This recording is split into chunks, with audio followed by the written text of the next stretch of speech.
Welcome to the Beginner's Guide to Revolut Business API, a comprehensive guide to help you understand and integrate the Revolut Business API into your business operations. To get started, you need to create a Revolut business account and obtain an API key.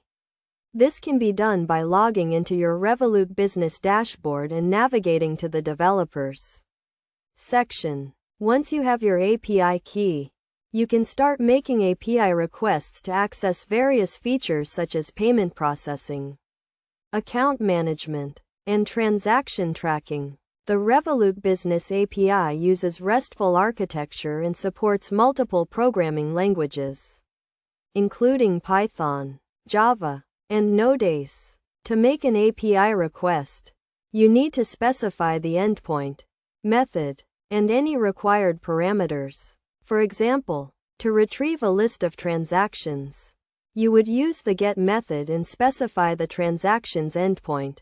It is essential to handle errors and exceptions properly. This can be done by checking the API response status code and error messages. Best practices include using secure authentication methods, validating user input, and implementing rate limiting to prevent abuse. Revolut Business API also provides webhooks for real-time notifications. This allows you to receive updates on events such as payment confirmations and account updates.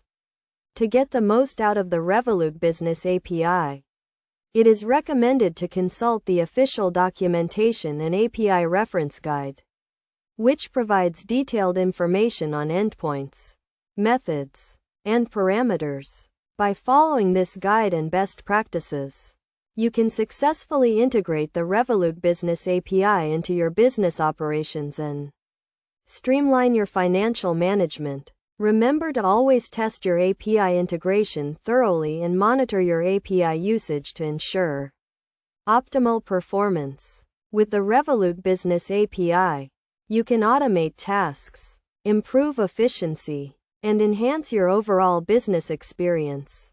So start exploring the possibilities today.